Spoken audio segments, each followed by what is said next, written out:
Hello friends, कैसे हैं आप लोग। लास्ट लेक्चर में एक क्वेश्चन मैंने होमवर्क का सॉल्व किया था। उसमें यहाँ पर बाय मिस्टेक जो नंबर ऑफ डेज़ हैं वो 17 के बजाय 48 आएंगे। तो 17 के बजाय 48 आएगा, ठीक है। और अभी क्या करना था, रेट ऑफ इंटरेस्ट 18% था ना, तो 2000 into 0.18 divide by 365 multiply by 48, तो इंटरेस्ट 47.34 आएगा। 47.34 आएगा। और अभी अगर आप बैलेंस ऑफ इंटरेस्ट कैलकुलेट करोगे तो ये बैलेंस ऑफ इंटरेस्ट थोड़ा सा यहाँ चेंज होगा, तो 40.44 प्लस 47.34 प्लस 2.37 90.15 टोटल आएगा।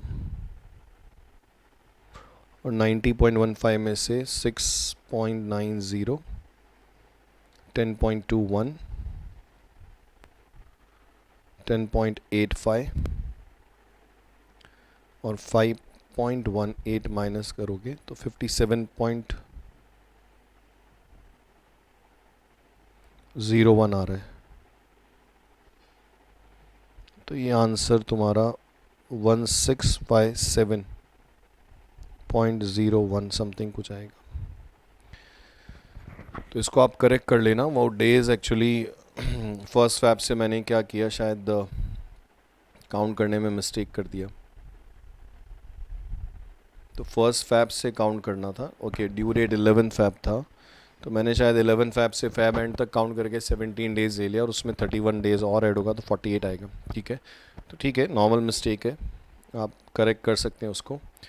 फिर लास्ट आपको मैंने एक होमवर्क और दिया था जिसमें हम लोगों ने दो मेथड से उसको अटेम्प्ट करने की बात की थी। एक तो इंटरेस्ट टेबल मेथड से करना था और एक क्या करना था, प्रोडक्ट मेथड से करना था।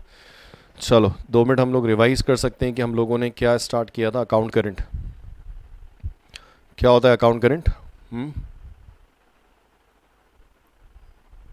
Account current is a statement. Account current statement है, इसलिए बुक्स ऑफ अकाउंट्स का पार्ट नहीं है। और अकाउंट करंट एक पर्सन बना के दूसरे पर्सन को देता है। जनरली अकाउंट करंट जो रेंडर होता है वो उन लोगों के बीच में होता है जिनके बीच में ट्रेड रिलेशंस है, परचेज सेल या किसी तरह का रिसीवेबल पेबल है। तो अकाउंट करंट बनाने का मेन ऑब्जेक्ट होता है, आप सामने वाली पार्टी को हमको 3 इन्फॉर्मेशंस इंटीमेट करनी है। First regarding the transaction, second her transaction पे कितना इंटरेस्ट है, और थर्ड इंक्लूडिंग इंटरेस्ट फाइनल कितना बैलेंस रिसीवेबल या पेबल है। उसके बाद अपन ने बोला था अकाउंट करंट बनाने के there are 3 methods. First interest table method, जिसमें हर ट्रांजैक्शन पे क्या होता है, इंटरेस्ट अलग अलग कैलकुलेट होता है। प्रोडक्ट मेथड में हम लोग क्या करते हैं, हर ट्रांजैक्शन पे इंटरेस्ट कैलकुलेट करने के बजाय प्रोडक्ट कैलकुलेट करते हैं। फिर बैलेंस ऑफ प्रोडक्ट पे हम लोग क्या करते हैं, इंटरेस्ट कैलकुलेट करते हैं। दो मेथड अपन ने लिए थे, फॉर्मेट ऑलमोस्ट सेम है। हेडिंग क्या आता है, सबसे पहले क्वेश्चन सॉल्व करने का सिस्टम क्या है, सबसे पहले आप फॉर्मेट बना लो। फॉर्मेट में क्या होता है, receiving party name in account current with sender party आप ले लो। फिर उसके बाद debit credit side, each side है 5 कॉलम्स। कौन कौन से कॉलम्स है, date particular amount, first 3 column both side normal transaction record करने के लिए। फिर उसके बाद में डेज और इंटरेस्ट, और या फिर इंटरेस्ट की जगह प्रोडक्ट। फिर सेकेंड स्टेप होता है record transaction in normal manner. Normal manner में आप ट्रांजैक्शन रिकॉर्ड कर लो। थर्ड होता है आप डेज कैलकुलेट करो, तो ड्यू डेट से सेटलमेंट डेट तक का आपको पीरियड कैलकुलेट करना पड़ता है। इंटरेस्ट टेबल मेथड में आपको हर ट्रांजैक्शन पे अलग अलग इंटरेस्ट कैलकुलेट करना है। प्रोडक्ट मेथड में आपको प्रोडक्ट कैलकुलेट करना है। फिर उसके बाद लास्ट में जब सब कुछ हो जाए तो क्या करते हैं हम लोग, पहले इंटरेस्ट कॉलम को बैलेंस करते हैं, या बैलेंस या प्रोडक्ट कॉलम को बैलेंस करते हैं। फिर जो उस पर इंटरेस्ट कैलकुलेट होता है या इंटरेस्ट का जो बैलेंस होता है वो हम लोग अमाउंट कॉलम में लिखते हैं। और इंटरेस्ट रिसीवेबल अगर है, अगर इंटरेस्ट रिसीवेबल है तो इनकम है, तो एंट्री होती है पर्सन, जो भी पर्सन का अकाउंट बना रहे हो, पर्सनस अकाउंट डेबिट, मतलब रिसीविंग पार्टी नेम का account, receiving party name account debit to interest. और अगर आपको इंटरेस्ट पेएबल है तो वो एक्सपेंस है, तो interest account debit to receiving party name करके एंट्री करनी पड़ती है। ठीक है, कल जो लास्ट लेक्चर था उसमें ये होमवर्क मैंने आपको दिया था। तो ट्रांजैक्शन थे ए और बी के बीच में, आपको बनाना था अकाउंट करंट अप टू 31 जुलाई ठीक है, 31 जुलाई तक अकाउंट करंट बनाना था और A2B B2A दोनों बनाना था इंटरेस्ट टेबल और प्रोडक्ट मैथड से, और रेट आपको दिया था 15% पर एनम। तो मैं इसको किसी एक के पॉइंट ऑफ व्यू से बना सकता हूँ और दूसरे के पॉइंट ऑफ व्यू से जस्ट रिवर्स होगा। तो अगर अपन बात करें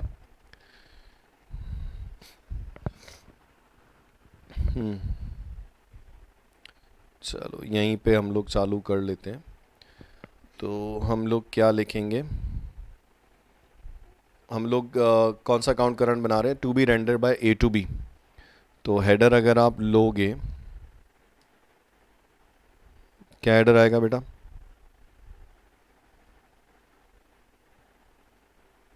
P in account current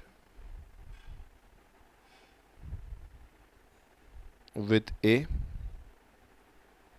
up to 31st July.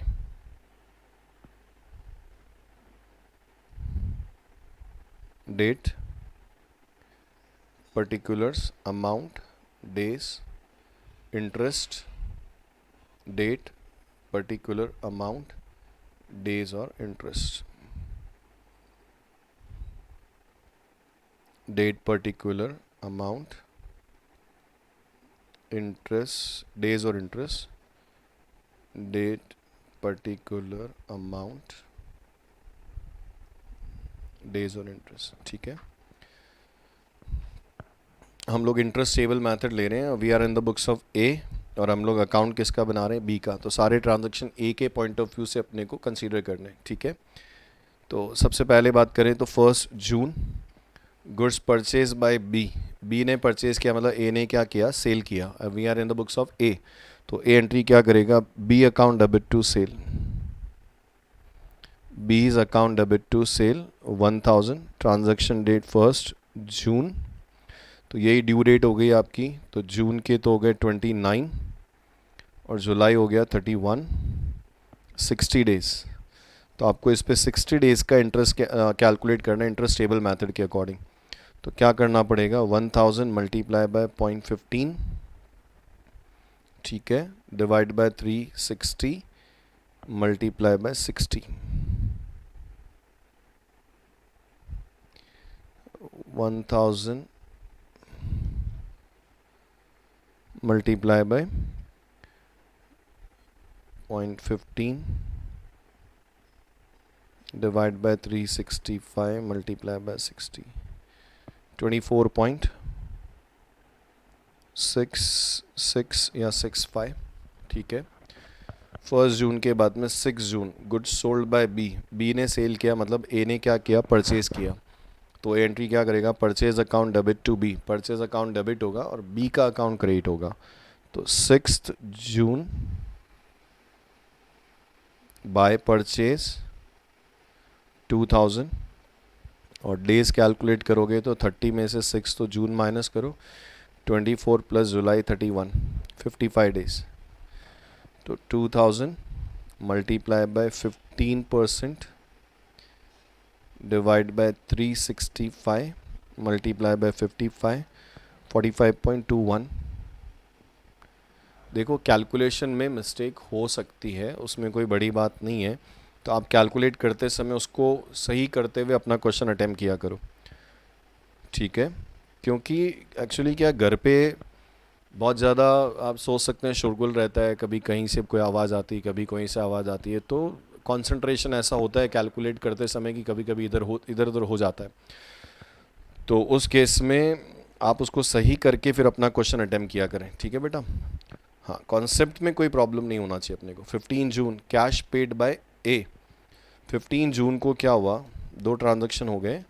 15 जून को कैश पेड बाय ए, मतलब ए ने क्या किया, कैश पेमेंट किया। We are in the books of A, तो ए अपनी बुक में एंट्री क्या करेगा, 15 जून को B account debit to cash, amount कितना आएगा 500, और 31 माइनस 15, सॉरी 30 माइनस 15 जून अपना, तो 15 तो ये प्लस 31, 46 डेज का आएगा। तो 500 पे into 0.15% divide by 365, multiply by 46, it's come to 9.45. 9.45. फिर उसके बाद में 27 जून गुड्स सोल्ड बाय ए, हम लोग एक ही बुक में ए ने गुड सेल किया तो एंट्री होती है B account debit to sale. तो 27 जून को क्या करना है,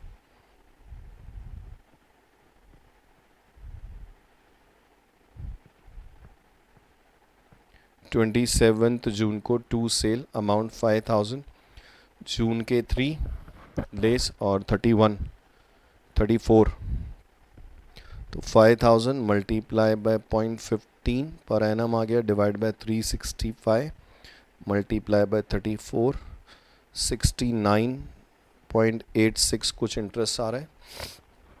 27 के बाद में 10 July, cash paid by B, B ने पेमेंट किया है और हम लोग किसकी बुक में, ए की बुक में, तो ए को कैश रिसीव हुआ तो ए एंट्री क्या करेगा, cash account debit, A entry करेगा cash account debit to B.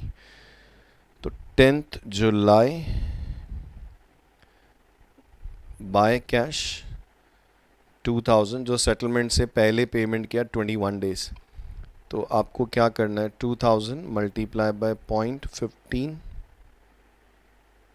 Divide by 365 multiply by 21 days, 17.26,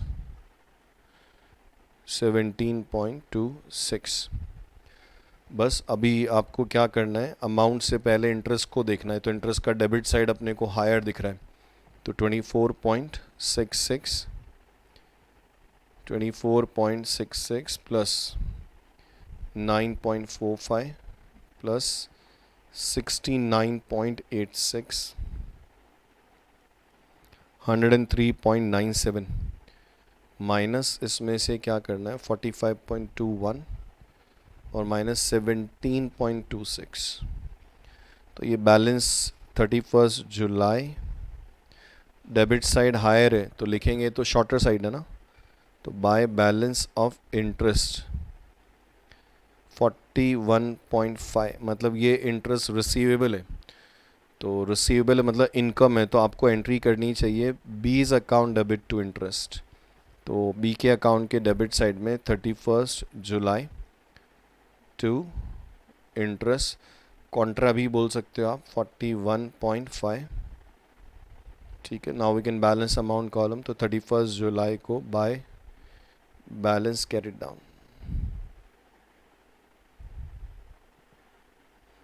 bye balance carried down, ये अमाउंट बैलेंस हो जाएगा।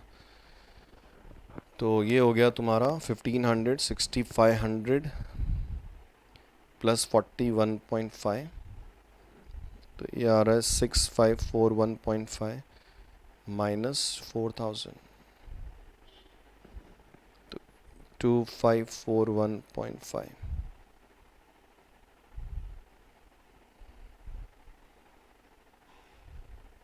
तो ये final including interest balance receivable हो गया।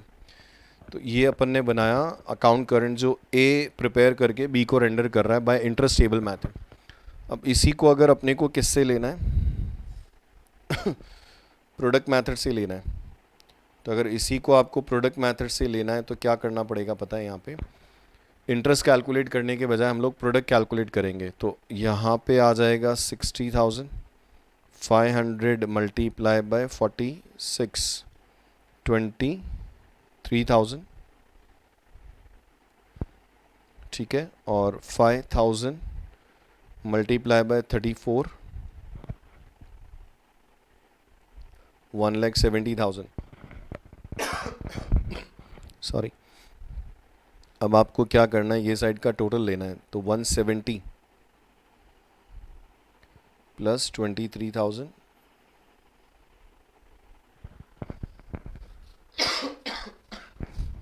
प्लस 60,000, 253, 2,000 मल्टीप्लाई बाय 55, 110, और 2,000 मल्टीप्लाई बाय 21, 42,000। तो ये माइनस कर लो 2,53,000 में से 10,000 और माइनस 42,000, तो 1,01,000। तो बैलेंस ऑफ इंटरेस्ट की जगह यहाँ पे क्या लिखेंगे, बैलेंस ऑफ प्रोडक्ट। तो बैलेंस ऑफ प्रोडक्ट आ रहा है 1,01,000।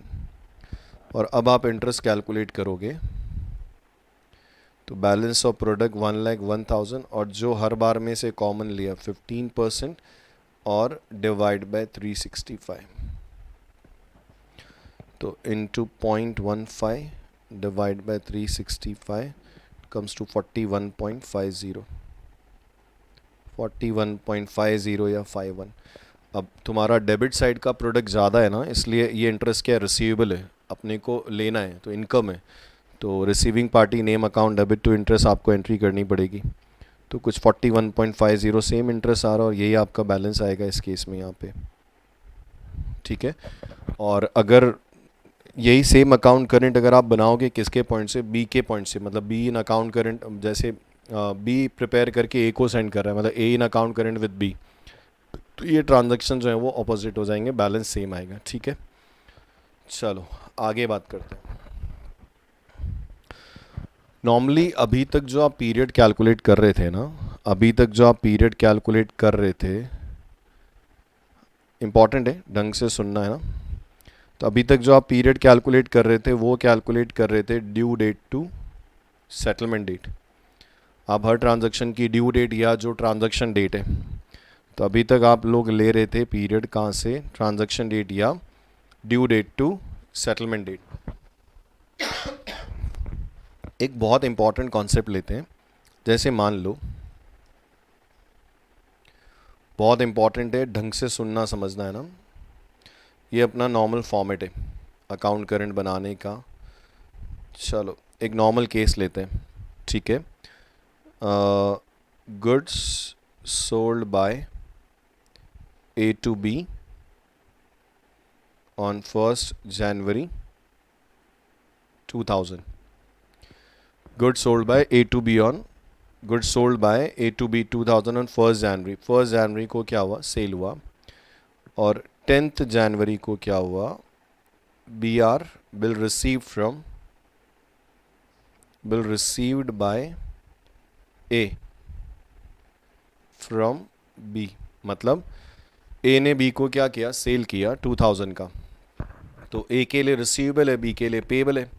तो ए ने बी पे क्या किया, बिल ड्रॉ कर दिया और बी ने उसको एक्सेप्ट करके ए को दे दिया 10 जनवरी को, and bill period is 1 month. ये बिल का पीरियड का कितना है, 1 महीने, और बिल अमाउंट इज़ 2000। अब 10 जनवरी को क्या हुआ, बिल आ गया, बिल पीरियड 1 मंथ है। बहुत ढंग से समझना,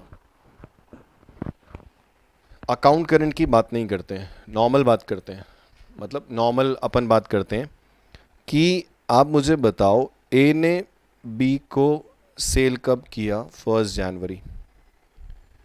तो इस केस में अगर मैं बात करूं तो जो अमाउंट ड्यू हुआ वो कब हुआ, 1st जनवरी को ही ड्यू हो गया। इनके बीच में सेटलमेंट डेट मंथ एंड है, मतलब 31 जनवरी क्या है, सेटलमेंट डेट है, 31 जनवरी सेटलमेंट डेट है, ठीक है। 31 जनवरी क्या है, सेटलमेंट डेट है। तो आप सोचो कि ये जैसे अपन लोग किसकी बुक में, we are in the books of A, हम लोग किसकी बुक में, ए की बुक में, और we are preparing B's account. हम लोग जो प्रिपेयर कर रहे हैं वो किसका अकाउंट प्रिपेयर कर रहे हैं, बी का। Date particular amount days interest, date particular, और ये कॉलम हो गया, अकाउंट करंट बना रहे हैं। और कायदे से हेडिंग डालें तो क्या होगा, B in account current with A, be in account current with A up to 31 January. Generally लोगों को ये समझ में कम आता है, तो थोड़ा सा आप ढंग से सुनोगे तो आ जाएगा। क्या हेडिंग डाला मैंने, B in account current with A up to 31 जनवरी। हम लोग ए की बुक में, और we are preparing B's account, और ये अपना normal format, date particular amount days interest, again date particular amount days और इंटरेस्ट। 1 जनवरी को क्या हुआ, ए ने बी को सेल किया, तो 1 जनवरी को we are in the books of A, तो what entry will be done, B is account debit to sale, B is account debit to sale, amount कितना है 2000। और हमने क्या किया, 31 जनवरी तक इंटरेस्ट काउंट किया, 30 जनवरी 31 जनवरी तक पीरियड काउंट किया, तो 30 डेज़ का इंटरेस्ट चार्ज कर दिया, ये मान के कि पेमेंट कब आएगा, बहुत ढंग से सुनना। तो 1 जनवरी को सेल किया और पैसा ड्यू कब हो गया, अमाउंट कब ड्यू हो गया, 1 जनवरी को ड्यू हो गया। हम लोगों ने पीरियड कैलकुलेट किया 1 जनवरी से 31 जनवरी। तो सोचो क्या मान के आपने 31 जनवरी तक का पीरियड काउंट किया कि ये अमाउंट 31 जनवरी तक रिसीव होगा, इसलिए हमने इस पे 30 जनवरी का क्या किया, इंटरेस्ट 30 डेज़ का इंटरेस्ट चार्ज कर लिया। तो अगर मैं लिखूं जैसे 2000 पे रेट ऑफ इंटरेस्ट मान लेते हैं 12% पर एनम में, डिवाइड बाय 365 मल्टीप्लाई बाय 30, तो 19.72 का कुछ इंटरेस्ट आ गया। ठीक है, अब 10 जनवरी को मान लो कि अगर ऐसा होता, cash paid by B to A, अगर 10 जनवरी को ऐसा होता कि cash paid by B to A, मतलब बी ने 10 जनवरी को क्या किया, कैश पेमेंट कर दिया, तो एंट्री होती cash account debit to B, cash account debit होता, बी का अकाउंट क्रेडिट होता बाय कैश। कब रिसीव हुआ, 10 जनवरी, अमाउंट कितना लिखते हैं 2000, और सेटलमेंट डेट से 21 डेज पहले ही पेमेंट कर दिया, तो 2000 पे 12% के हिसाब से डिवाइड बाय 365 मल्टीप्लाई बाय 21, तो 13.81 समथिंग कुछ आ रहा है, 13.80 या 81 समथिंग कुछ आएगा। अब जिसको अकाउंट करंट नहीं भी आता है तो तुम एक चीज़ सोचो कि 2000 ड्यू कब हुआ, 1 जनवरी, और 2000 का पेमेंट कब हुआ, 10 जनवरी। 1 जनवरी को ए ने सेल किया, ढंग से सुनना समझना है ना, इम्पॉर्टेंट है, कुछ समझ में थोड़ा कम आता है लोगों को, तो सोचो थोड़ा सा प्रैक्टिकली कि 1 जनवरी को अमाउंट ड्यू हो गया और मिस्टर बी ने उसका पेमेंट कब किया, 10 जनवरी को किया है, तो यूं भी देखा जाए तो 9 डेज़ का इंटरेस्ट क्या होना चाहिए, चार्ज होना चाहिए। क्यों 9 डेज़ का, 1 जनवरी को तो अमाउंट ड्यू हुआ, 1 जनवरी को अमाउंट ड्यू हुआ और उसका पेमेंट कब हुआ, 10 जनवरी को हो गया, तो डिले तो 9 डेज़ का हुआ, तो 9 डेज़ का इंटरेस्ट चार्ज होना चाहिए।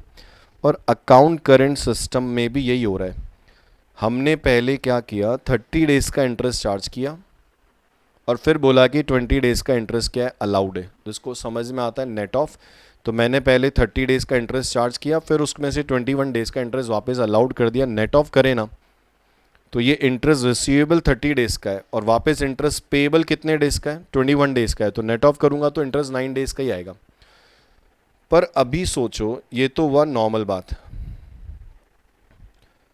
चलिए अभी क्या करते हैं, मिस्टर बी ने कैश पेमेंट करने के बजाय क्या किया, बिल एक्सेप्ट करके दे दिया। तो 10 जनवरी को क्या हुआ, 10 जनवरी को ट्रांजैक्शन हमने चेंज कर दिया, 10 जनवरी को क्या हुआ, बिल रिसीव्ड फ्रॉम बी, और बिल का पीरियड कितना है, 1 मंथ, मतलब ए ने बिल ड्रॉ किया होगा, अब ए के लिए अमाउंट रिसीवेबल है तो ए ने बिल ड्रॉ किया बी पे और बी ने क्या किया, बी ने एक्सेप्ट करके दे दिया। तो 10 जनवरी को क्या हुआ, बिल रिसीव फ्रॉम बी, 10 जनवरी को ड्रॉ हुआ, 10 जनवरी को रिसीव हो गया, बिल पीरियड इज़ 1 मंथ, 2000। अब सोचो कि ढंग से सुनना, अगर मुझे कैश रिसीव होता तो मैं एंट्री क्या करता, cash account debit to B, हम लोग एक ही बुक में है ना, तो अगर ए को कैश रिसीव होता तो ए एंट्री क्या करता, cash account debit to B, पर कैश के बजाय क्या रिसीव हुआ पता है, बिल रिसीव हो गया, तो मैं एंट्री क्या करूँगा पता है, B R account debit to B, B R account debit होगा, बी का अकाउंट क्या होगा, क्रेडिट होगा। ढंग से सुनना, तो मैं 10 जनवरी को क्या बोलूँगा, बाय बी आर, 10 जनवरी को बाय बी आर, और मैं लिख दूंगा कितना रिसीव हो गया, 2000। बिल क्या है पता है, एक कागज़ का टुकड़ा है, इंस्ट्रूमेंट है नेगोशिएबल, तो 10 जनवरी को बिल रिसीव हो गया। क्या बिल रिसीव हुआ कि हमको पेमेंट 1 मंथ के बाद मिलेगा। मतलब ये हुआ कि इसकी जो ड्यू डेट है ना बिल की वो 13 फेब है। सर कैसे आया 13 फेब? अब समझदार लोग हैं वो तो समझ गए कि 13 फेब कैसे आया। 10 जनवरी को बिल ड्रॉ के रिसीव हुआ, 1 मंथ का बिल है, तो 10 January plus 1 month 10 Feb plus 3 13 Feb. तो बिल 10 जनवरी को आया है, बिल 10 जनवरी को आया, पर इसका पेमेंट मुझे एज ए मुझे इस बिल का पेमेंट कब मिलेगा पता है? 13 फरवरी को। तो सोचो जिसमें थोड़ा कॉमन सेंस हो कि 1 जनवरी को 2000 ड्यू हो गया था, ठीक है। 10 जनवरी को कैश नहीं रिसीव हुआ, बिल रिसीव हुआ, जो मेच्योर कब हो रहा है? 13 फेब को मेच्योर हो रहा है। इसका मतलब बीआर तो सिर्फ एक कागज का टुकड़ा है जो ये बता रहा है कि साहब हमको पेमेंट कब मिलेगा? 13 फरवरी को मिलेगा। और अगर बी अपने बिल का एक्सेप्टेंस का पेमेंट 13 फेब को करेगा, तो आप मुझे बताओ 2000 रुपीज़ जो ड्यू 1 जनवरी को हुए थे, वो 2000 आपको रिसीव कब हुए? वो 2000 रिसीव कब हुए? 13 फेब को। अब जिसका अक्ल काम करता है वो मुझे बताओ, इस केस में इंटरेस्ट लॉजिकली भी कहाँ से कहाँ तक चार्ज होना चाहिए पता है? 1 जनवरी का ड्यू हुआ अमाउंट कोई अगर हमको पैसा आ रहा है, 1 जनवरी को ही सेल कर दिया था, हम क्रेडिट पीरियड तो देते ही नहीं है ना। तो 1 जनवरी को अमाउंट ड्यू हो गया, पर बी ने 10 जनवरी को लिख के दिया कि वो पेमेंट 1 मंथ के बाद करेगा। वो ड्यू होता है 13 फैब को। तो अगर बी ड्यू डेट पे भी पेमेंट करेगा, मान लो फैब आ गई जो भी है, तो 13 फैब को इसका पेमेंट होगा। तो मैं अकाउंट करंट की बात नहीं करूं, नॉर्मल भी बात करूं। तो समझदार जो बच्चे हैं वो मुझे बताओ कि बेटा इस केस में इंटरेस्ट कितने दिन का चार्ज करना चाहिए ए को बी को, मतलब हमको बी पे कितना इंटरेस्ट चार्ज करना चाहिए।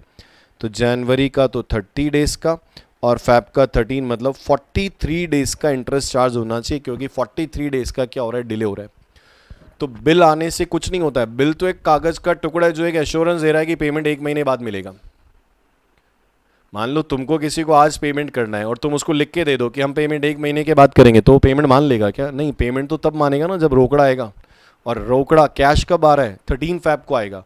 1 जनवरी को सेल किया, जिसका पेमेंट कैश में बी अपने को कब करेगा? कैश में बी अपने को कब करेगा? 13 फैब को करेगा। तो लॉजिकली जो इंटरेस्ट है वो 43 डेज का चार्ज होना चाहिए। अब इसको अकाउंट करंट में कैसे सॉल्व करेंगे वो बताओ। 10 जनवरी को बिल ड्रॉ हुआ, बिल रिसीव हुआ, जिसकी ड्यू डेट कितनी है? 13 फैब है। अगर तुमने नॉर्मली जैसे निकालते हो, अगर तुमने नॉर्मली जैसे डेज कैलकुलेट करते हो 10 जनवरी से 31 जनवरी और तुमने यहाँ 21 डेज लिख दिया, तो क्या होने वाला है पता है? यहाँ जो भी इंटरेस्ट आएगा XYZ, तो इसका मतलब क्या हुआ पता है? अनर्थ हो गया जिसको समझ में आ रहा है। वेट,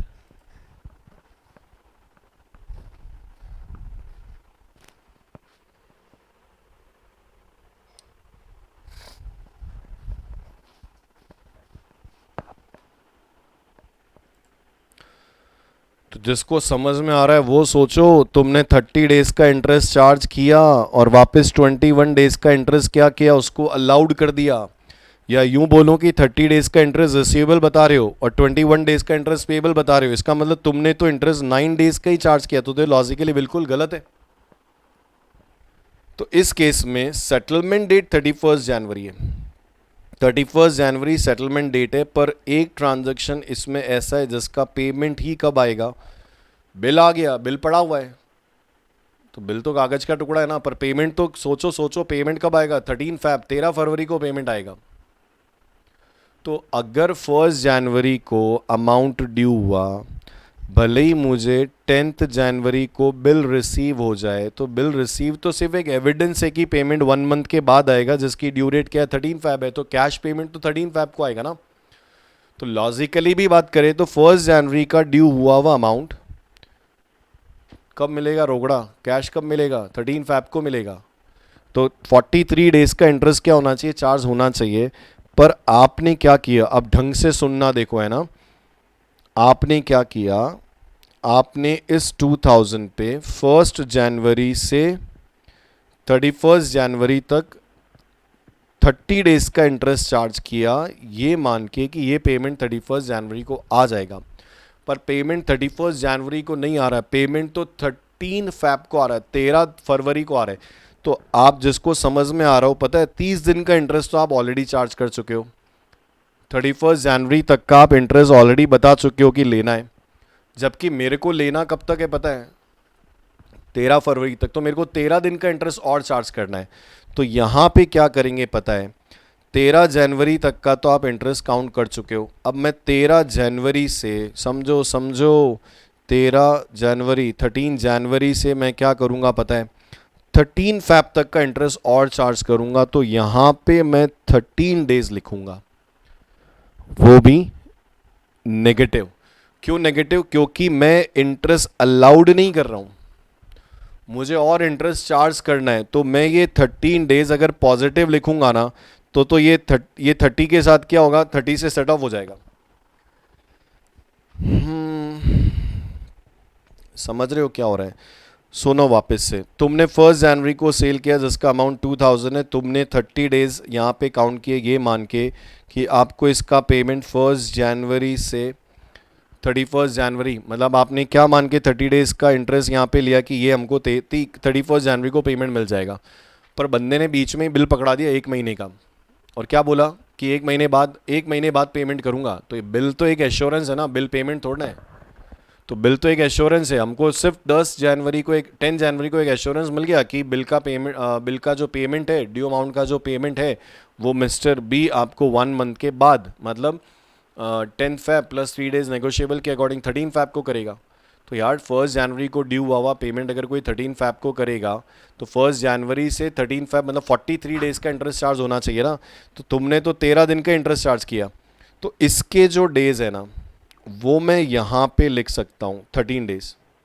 अमाउंट में कुछ नहीं आएगा, पर मैं 2000 के डेज इधर लिखने के, क्योंकि अगर मैंने 13 दिन इधर लिख दिए ना, अगर मैंने 13 दिन ऑपोजिट में लिख दिए, जिसकी अक्ल काम कर रही है, कॉमन सेंस है, तो सोचो 30 में से 13 इधर लिखने का मतलब नेट ऑफ होके ये तो कुछ 17 दिन रह गया। तो मैं क्या करूंगा पता है, मैं बिल रिसीव होने की एंट्री तो यही करूंगा, B R account debit to B के अकाउंट के क्रेडिट साइड में आएगा, पर मैं इसके डेज और इंटरेस्ट को यहाँ लिखने के बजाय यहाँ ऑपोजिट साइड में लिखूंगा। तो 13 दिन का जो भी इंटरेस्ट आता है, कितना, 2000 पे कितना परसेंट है, 12%।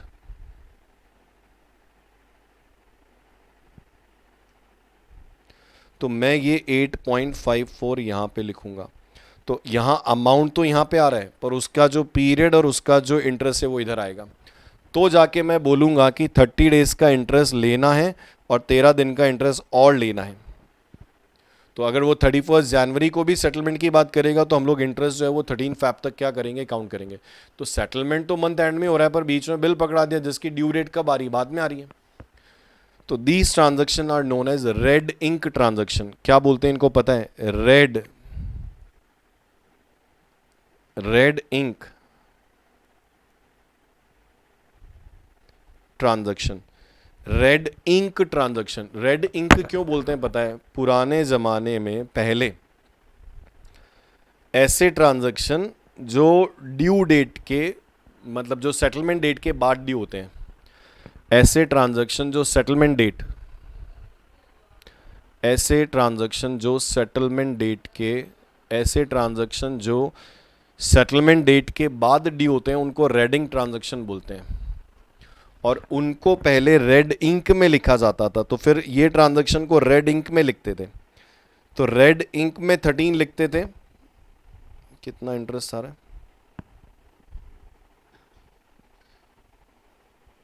8.54। तो रेड इंक में हम लोग इसको लिखते थे 13 और यहाँ लिखते थे 8.54। और रेड इंक में लिखने से क्या होता था, जब हम लोग इसको बैलेंस करते थे ना, जब हम लोग बैलेंस करते थे तो हमको पता चल जाता था कि इस अमाउंट को क्या करना है, ये जो अमाउंट है ना इंटरेस्ट का, इस अमाउंट को इसमें से माइनस करने के बजाय इसमें क्या करना है, ऐड करना है। तो पहले ये ट्रांजैक्शन जो था वो किस में लिखा जाता था, रेड इंक में लिखते थे। तो रेड इंक में लिखने से क्या होता था, हमको पता चल जाता था कि इस इंटरेस्ट को ऑपोजिट साइड में क्या करना है, ऐड करना है। तो या तो ऑप्शन क्या है कि 13 इधर लिखो और उसका जो इंटरेस्ट है 8.54 वो इधर लिखो। और या दूसरा तरीका है क्या है कि आप लिखो इस साइड ही, आप लिखो ये साइड ही, पर टोटल करते समय, बैलेंस करते समय इसको आप इसमें क्या करो, ऐड करो। तो ये 13 दिन का इंटरेस्ट 8.45 इसके अंदर क्या होगा, ऐड होगा। कुल मिला के मेरे को इसमें 13 डेज का इंटरेस्ट ऐड करना है। तो या तो आप ये साइड लिख के ऐड करो, अगर ये साइड लिख के ऐड करोगे तो इधर नहीं आएगा, और या फिर आप सेम जिस साइड में लिखना है उस साइड में लिखो 13 और उसमें 8.54 जो भी था। पर बैलेंस करते समय ध्यान रखो कि ये ट्रांजैक्शन रेड इंक में लिखा हुआ है, इसका मतलब यहाँ खतरा है, और खतरा होने का मतलब ये हुआ कि ये ऑपोजिट साइड से लेस होने के बजाय क्या होगा, ये ऑपोजिट साइड में क्या होगा, ऐड हो जाएगा। तो जब मैं बैलेंस करूंगा तो मैं 19.72 माइनस 8.54 नहीं करूंगा, मैं क्या करूंगा 19.72 प्लस 8.54। तो रेड इंक ट्रांजैक्शन, अब क्योंकि एग्जाम में तो हम लोग रेड इंक यूज कर नहीं सकते हैं, एग्जाम में आप रेड इंक यूज नहीं कर सकते ना, इसीलिए एग्जाम में हम लोग इसके डेज को क्या करते हैं, नेगेटिव में लिखते हैं, और इसका जो इंटरेस्ट है वो भी क्या होता है, नेगेटिव में आता है। अमाउंट तो पॉजिटिव ही आएगा, अमाउंट पॉजिटिव आता है, अमाउंट तो पॉजिटिव ही आएगा ना। 2000 मांगते थे, ये 2000 का बिल रिसीव हो गया तो ठीक है, तो अमाउंट तो पॉजिटिव आता है, पर उसके जो डेज हैं वो क्या होते हैं, नेगेटिव आते हैं। क्यों डेज नेगेटिव आ रहे हैं, क्योंकि हम लोग क्या बोलते हैं कि हमको settlement date minus due date करना होता है। तो जैसे फर्स्ट केस में 31 जनवरी माइनस क्या किया, 1 जनवरी किया, तो 31 माइनस 30 जनवरी किया तो 30 डेज पॉजिटिव आया। पर सेकंड केस में, जो यहाँ बिल वाले केस में 31 जनवरी सेटलमेंट डेट है, पर ड्यू डेट 13 फेब है, तो 31 जनवरी में से 13 फेब माइनस करोगे तो जो प्रोडक्ट, जो पीरियड आएगा वो नेगेटिव आएगा।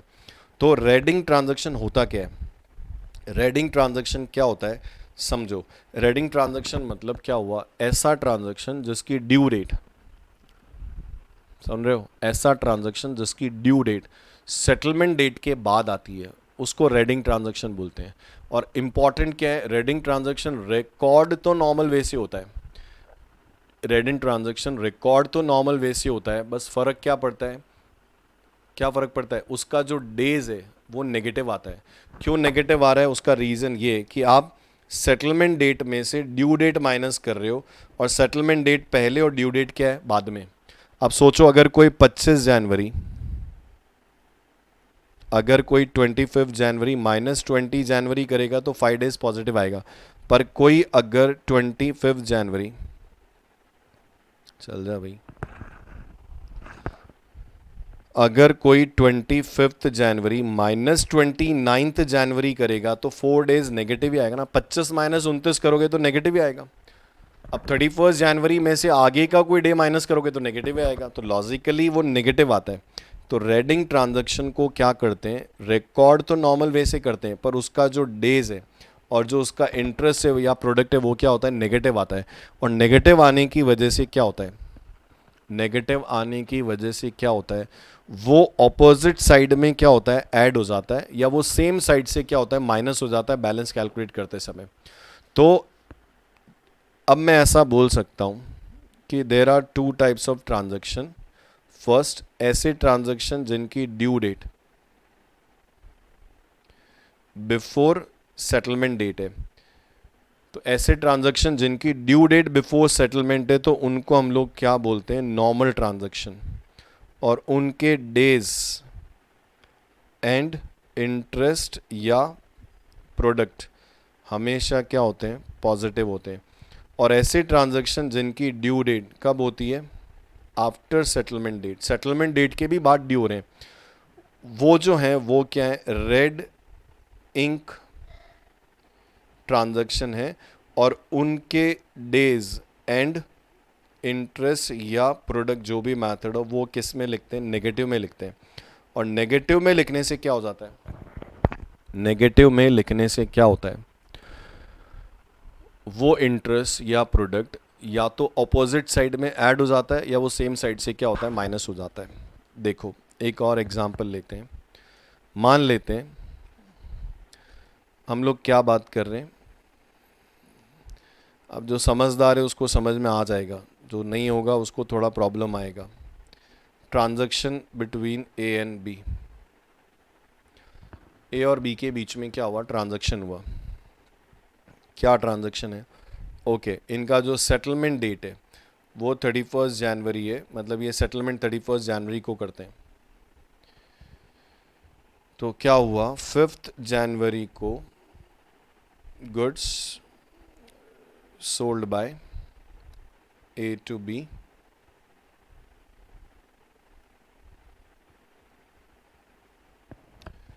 ठीक है, 5 January goods sold by A to B. और अब मैं अगर आपको बोलूं 25 January cash received from B 3000, common sense लगाओ। 5 जनवरी को अमाउंट ड्यू हुआ, पेमेंट कब हुआ, 25 जनवरी। अकाउंट करंट की बात नहीं भी करें तो नॉर्मली इस केस में इंटरेस्ट 20 डेज का ही चार्ज होना चाहिए ना। नेट ऑफ करो, 5 जनवरी को पैसा ड्यू हुआ, अब सेटलमेंट भले ही 31 है, पर कोई अगर तुमको 25 जनवरी को पेमेंट कर देगा तो अक्कल लगाओ डिले कितने डेज़ का हुआ, डिले तो 20 डेज़ का ही हुआ ना।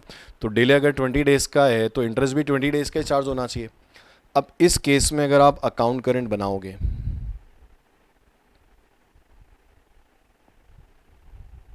Date particular amount days interest, date particular amount days interest, तो इस केस में अकाउंट करंट बनाएंगे तो हेडिंग क्या आएगा, B in account current with A up to 31 January. तो ये हो जाएगा डेट पर्टिकुलर अमाउंट डेज और इंटरेस्ट जो भी है, ये तुम्हारा डेट पर्टिकुलर अमाउंट डेज और इंटरेस्ट।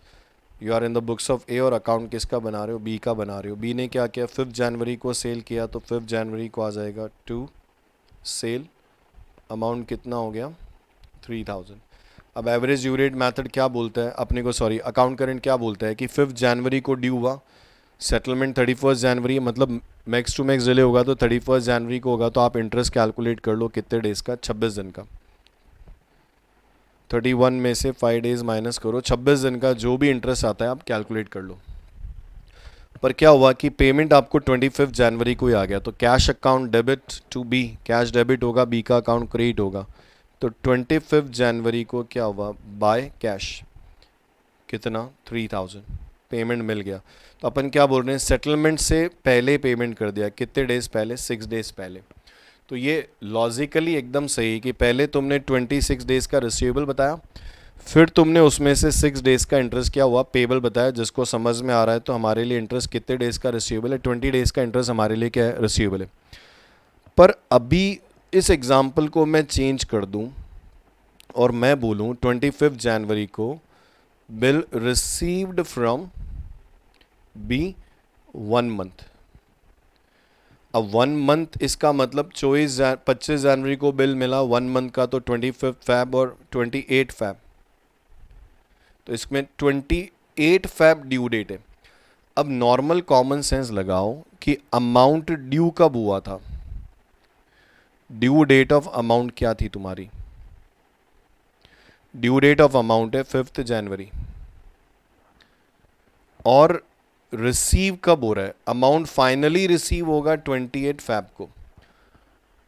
आप तो पढ़े लिखे हो, कोई पढ़ा लिखा नहीं होना तो भी उसको समझ में आ जाए कि अगर पैसा ड्यू 5 जनवरी को हो रहा है और फाइनली रोकड़ा रिसीव 28 फैब को हो रहा है, तो इसका मतलब क्या हुआ कि जनवरी के तो 26 दिन का इंटरेस्ट लेना ही है, प्लस एडिशनली मुझे फैब के 28 डेज का इंटरेस्ट और लेना है, तो 26 प्लस 28 डेज का इंटरेस्ट लेना पड़ेगा।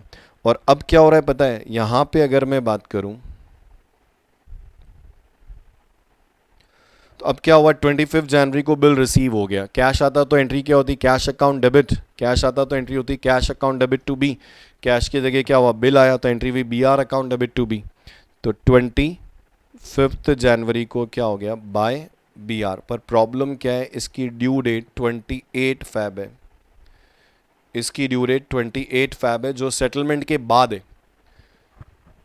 तो मैंने क्या किया था पता है, अक्कल लगाओ, ढंग से सोचो, अपन ने 3000 रुपीज़ पे 26 का इंटरेस्ट ये मान के चार्ज किया था कि ये पेमेंट 5 जनवरी को ड्यू हुआ था और अपने को 31 जनवरी को मिल जाएगा, पर ये तो 31 जनवरी से आगे 28 फैब को मिलेगा, तो मुझे 28 दिन का इंटरेस्ट और चार्ज करना है इस पे, 28 डेज का इंटरेस्ट लेना है मेरे को।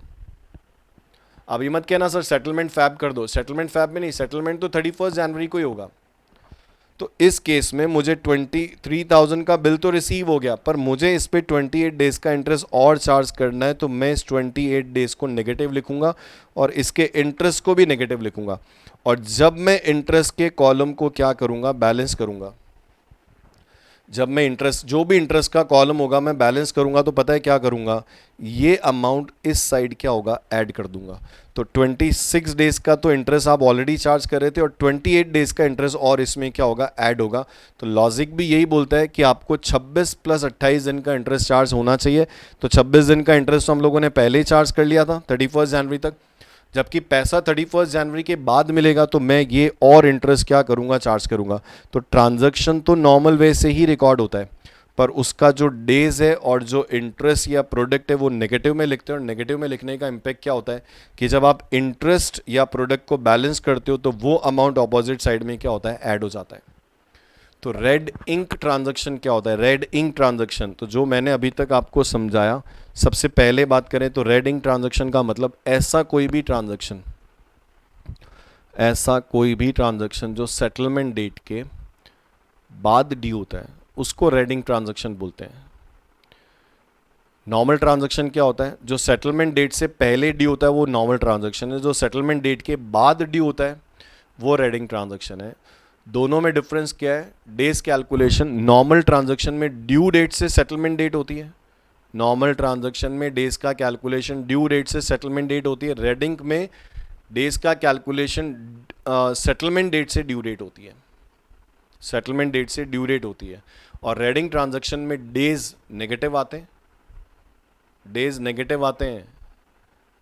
अभी स्मॉल वैल्यू में से हायर वैल्यू माइनस करोगे तो नेगेटिव आएगा ना, और उसका जो इंटरेस्ट और प्रोडक्ट है वो भी क्या होता है, नेगेटिव आता है। और नेगेटिव आने का इम्पैक्ट क्या, अभी डेज नेगेटिव है तो इंटरेस्ट भी नेगेटिव आएगा ना, और इंटरेस्ट और प्रोडक्ट नेगेटिव आने का इम्पैक्ट क्या होता है कि वो या तो सेम साइड में से माइनस हो जाता है या वो अपोजिट साइड में क्या होता है, ऐड हो जाता है। चलो एक एग्जाम्पल लेते हैं, होप उससे समझ में आ जाए, आ जाएगा, कोई दिक्कत नहीं है। तो अपन लिख सकते हैं following are the transaction between, between Mohan Sohan, चलो बिटवीन मोहन एंड सोहन, और सेटलमेंट डेट अपन 31 जनवरी लेते हैं, सेटलमेंट डेट 31 जनवरी। अब ट्रांजैक्शन क्या है, 1 January goods sold by Mohan, goods sold by Mohan 2000, और इसका क्रेडिट पीरियड 10 डेज, ठीक है। फिर 10th January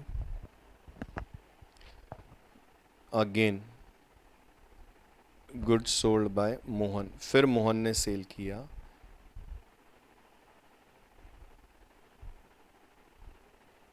and credit period is 10 days 2000। फिर 25th January purchase from Sohan, purchase from Sohan 4000, credit period 20 days, credit period 20 days. Settlement कब हो रहा है, 31 जनवरी। और रेट ऑफ इंटरेस्ट ले लेते हैं 12% पर एनम का है, और अपने को क्या करना है, एक अकाउंट करंट बनाना है to be rendered by Mohan to Sohan. हमको एक अकाउंट करंट बनाना है जो मोहन बना के देगा सोहन को, ढंग से समझना है ना। अपने को अकाउंट करंट बनाना है to be rendered by Mohan to Sohan, तो अपन क्या लिखेंगे, जैसा नॉर्मल लिखते हैं, Sohan in account current with Mohan up to 31st January. Date, particular, amount, days, interest, date, particular, amount, days और इंटरेस्ट. ये कॉलम हो गए. Date, particular, amount, days, interest, date, particular, amount, days और इंटरेस्ट. सो किसकी book में हम लोग? मोहन की बुक में. अकाउंट किसका है? सोहन का है. सोहन का अकाउंट है, तो हर ट्रांजैक्शन को मोहन के पॉइंट ऑफ व्यू से आपको सोचना है. 1st January, good sold by Mohan. Mohan ने सेल किया, तो मोहन एंट्री क्या करेगा 1st जनवरी को? Sohan account debit to sale. और इसका ड्यू डेट कब है? 10 डेज का क्रेडिट पीरियड है, मतलब 11 जनवरी 2000. ठीक है, तो 31st में से आप 11 माइनस करो 20 डेज का इंटरेस्ट. ठीक है, तो 20 डेज का इंटरेस्ट अपने को चार्ज करना है. 2000 पे 12% डिवाइड बाय 365 मल्टीप्लाई बाय 20, कुछ 13.15 समथिंग इंटरेस्ट आ रहा है. फिर 10th जनवरी को वापस सेल किया. एंट्री वही, मोहन ने सेल किया ना, तो Sohan account debit to sale. Sohan account debit to sale again 2000. 10 days का क्रेडिट है, मतलब 20th जनवरी को ड्यू हो रहा है. इसकी ड्यू डेट है 20th जनवरी और पीरियड 11 डेज का कैलकुलेट हो जाएगा ना. तो 2000 का अमाउंट है, इंटू 0.12% अपने को लेना है, divide by 365 multiply by 11, 7.23 something कुछ आ रहा है. ठीक है, ये इंटरेस्ट हमको उससे लेना है. फिर हमने 25 जनवरी से उससे 4000 का क्या किया? परचेज किया. तो यहाँ लिखा हुआ है परचेज फ्रॉम सोहन. अपन ने सोहन से क्या किया? परचेज कर लिया. एंट्री होती है purchase account debit to Sohan. तो 25 जनवरी को अपन ने क्या किया? बाय परचेज 4000 का अपन ने परचेज कर लिया. और इसकी ड्यू डेट कब है पता है? इसका ड्यू डेट है 20 डेज के बाद. तो 20 डेज में माइनस करूँ तो शायद 14 फैब ड्यू डेट आती है. 14 फैब क्या होती है? ड्यू डेट आती है. तो इस केस में ये जो ट्रांजैक्शन है ना, ये रेडिंग ट्रांजैक्शन है. ये 14 फैब का जो ट्रांजैक्शन है ना, ये रेड इंक ट्रांजैक्शन है, पता है. और रेड इंक ट्रांजैक्शन होने की वजह से उसके डेज माइनस. क्यों माइनस में आ रहे हैं यार? 31st जनवरी में से मैं 25 जनवरी माइनस करूंगा तो 31st जनवरी माइनस 25 जनवरी करूंगा तो 6 आएगा. ठीक है, पॉजिटिव है. पर सोचो 31st जनवरी में से 14 फैब. अब तुम 31 माइनस 14 कर सकते हो, महीना भी तो देखो रे. 31st जनवरी माइनस 14 फैब. तो यहाँ पे जो 14 डेज आएंगे ना, ये 14 डेज नेगेटिव है. और किसी को यूं समझ में नहीं आता है. मान लो मेरा 1st जनवरी से अकाउंटिंग ईयर स्टार्ट हुआ है. 1st जनवरी से अकाउंटिंग ईयर स्टार्ट हुआ तो 31st जनवरी तक 31 डेज होते हैं. और 14 फैब तक यहाँ से काउंट करूँ, मतलब मेरा जिस डेट से अकाउंटिंग ईयर स्टार्ट हुआ है, तो 1st जनवरी से 31st जनवरी 31 दिन होते हैं. पर 1st जनवरी से अगर मैं दिन क्यूमुलेटिव गिनूँ तो 1st जनवरी से 14 फैब तक अगर क्यूमुलेटिव डेज गिने तो लगभग 45 होता है. तो आप क्या कर रहे हो पता है? 31 माइनस 45 कर रहे हो. तो 31 माइनस 45 करोगे तो 14 तो नेगेटिव ही आएगा ना. तो अगर मैं 31st जनवरी सेटलमेंट डेट से उसके आगे की अगर ड्यू डेट माइनस करूंगा तो जो पीरियड है वो नेगेटिव आएगा. समझ में आया तो बहुत बढ़िया, नहीं तो कोई बात नहीं. ऐसा होता है, ध्यान रखना कि कोई भी डेट अगर सेटलमेंट डेट के बाद, ये सेटलमेंट डेट है, तो कोई भी डेट अगर सेटलमेंट डेट के बाद ड्यू होती है तो उसको हम लोग रेड इंक ट्रांजैक्शन बोलते हैं. और उसका पीरियड कैलकुलेशन सेटलमेंट डेट से ड्यू डेट तक होता है. सेटलमेंट डेट से ड्यू डेट तक होता है और ये डेज नेगेटिव आते हैं. ये 14 क्या है? नेगेटिव है. अब क्या होगा पता है? 4000 पे 12% के हिसाब से डिवाइड बाय 365 मल्टीप्लाई बाय 14 अगर आप करोगे तो इट कम्स टू 18.41. 18.41 नेगेटिव है। और अब जब मैं 31 जनवरी को बैलेंस ऑफ इंटरेस्ट करूंगा,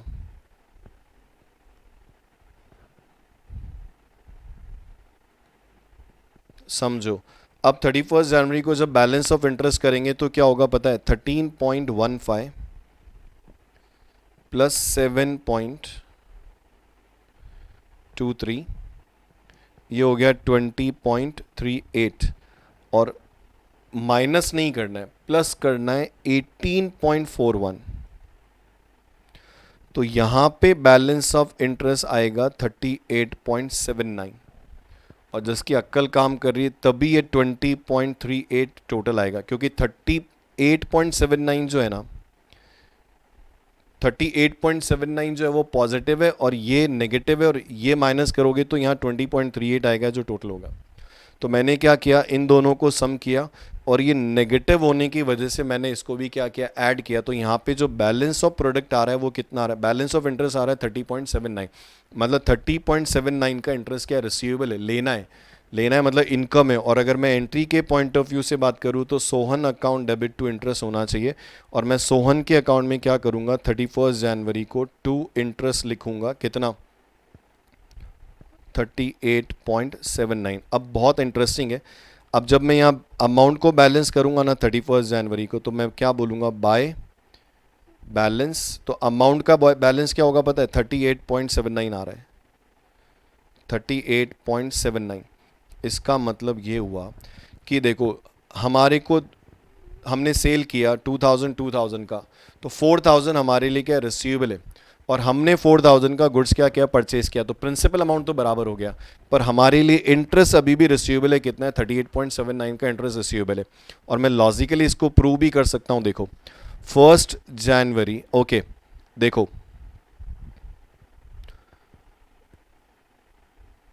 समझना, 2000 की ड्यू डेट क्या है? 11 जनवरी। और इस 2000 की ड्यू डेट क्या है? 20 जनवरी। सुन रहे हो?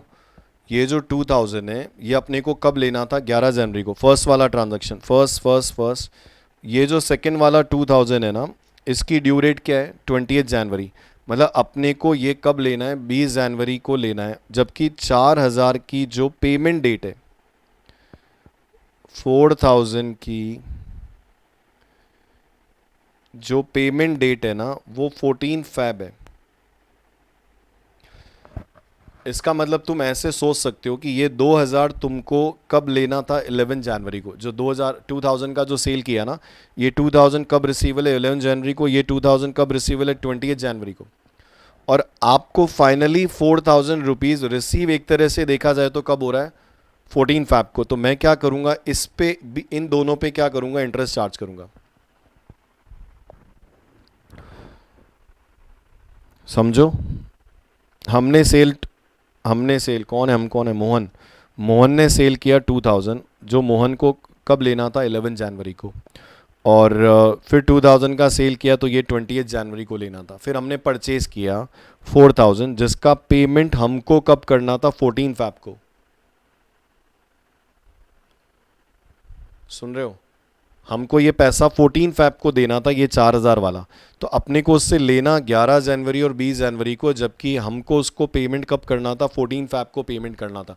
तो हमको लेना पहले था, उसको देना क्या था? बाद में था। तो इस केस में अगर बात करें, जिसकी अक्ल काम कर रही हो ना, तो ये 2000 पे लॉजिकली क्या होना चाहिए? इंटरेस्ट चार्ज होना चाहिए। कितने डेज का पता है?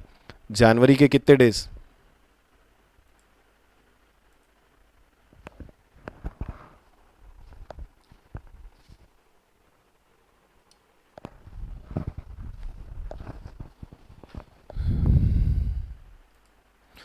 जनवरी के कितने डेज पे कितना डिले हो रहा है? देखो 11 जनवरी से 14 फैब तक का अगर मैं काउंट करूं, तो जनवरी के 20 डेज और प्लस फैब का 14। और इस 2000 पे अगर मैं कैलकुलेट करूं तो जनवरी का 11 प्लस 14, तो 2000 पे इंटरेस्ट कैलकुलेट होना चाहिए 34 डेज का, और इस पे कैलकुलेट होना चाहिए 10 20 25 डेज का।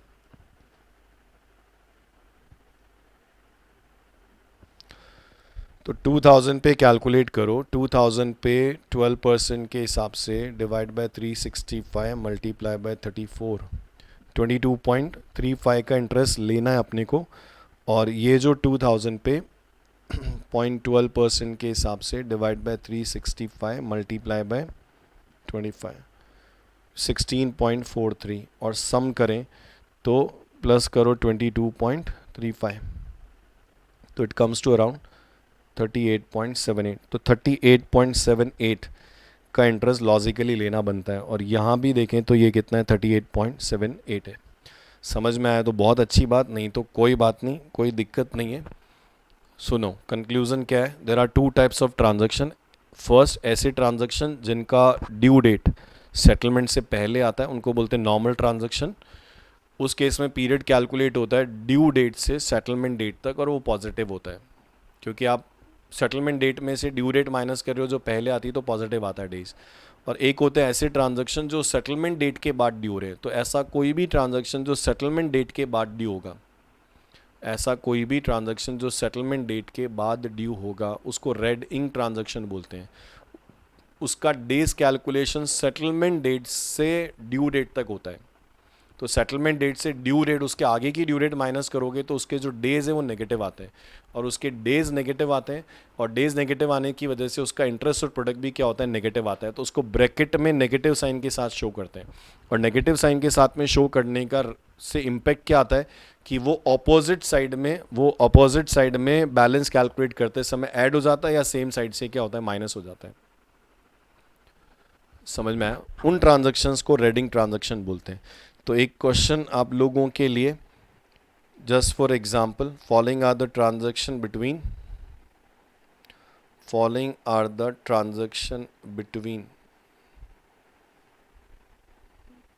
Ram and Shyam up to 28 Feb. इसका मतलब उनके बीच में जो सेटलमेंट होगा वो कब होगा, 28 फैब को होगा। तो जैसे 1 January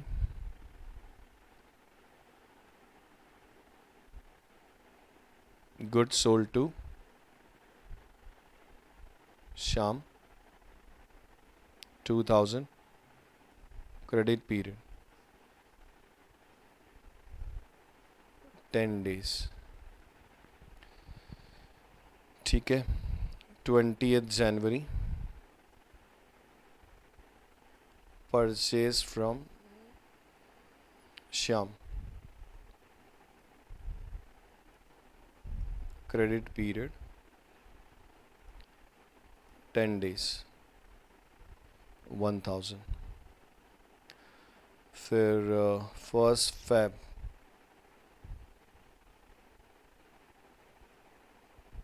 goods sold to Shyam 5000, credit period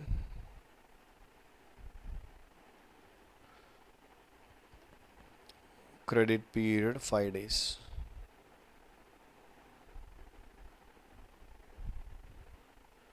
और एक और transaction 15th Feb, 2 month bill receive from Shyam. 2 month छोड़ो, चलो 1 month B R receive from Shyam, या यूं कह लो बिल रिसीव फ्रॉम श्याम, जिसका पीरियड कितना है, पीरियड 1 month, अमाउंट 3000। ठीक है। और करना क्या है अपने को,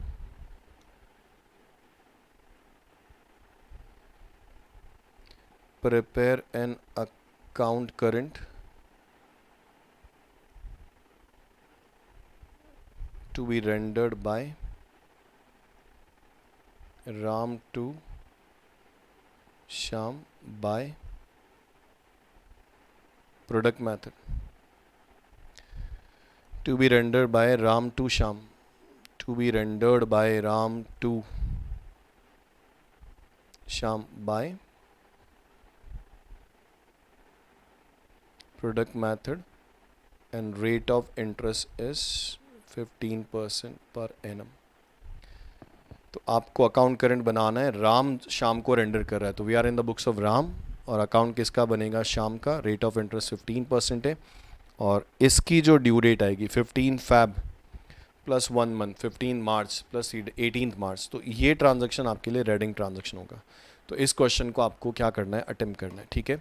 जिसको समझ में आया वेरी गुड, नहीं आया कोई बात नहीं, इस पर कुछ और मैं एक्सप्लेनेशन आपको और लॉजिकली जो एग्जाम्पल्स है वो अपन कुछ और एग्जाम्पल लेंगे। तो जिसको नहीं आया तो नेक्स्ट लेक्चर में डेफिनेटली उनको समझ में आ जाएगा, तो नेक्स्ट लेक्चर में हम लोग इसको कंप्लीट कर सकते हैं, ठीक है।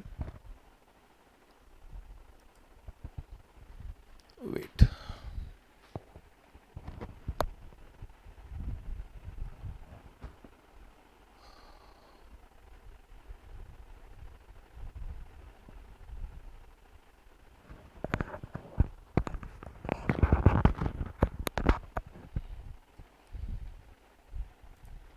चलो नेक्स्ट लेक्चर में कुछ और एग्जाम्पल इसके लेंगे, ठीक है बेटा।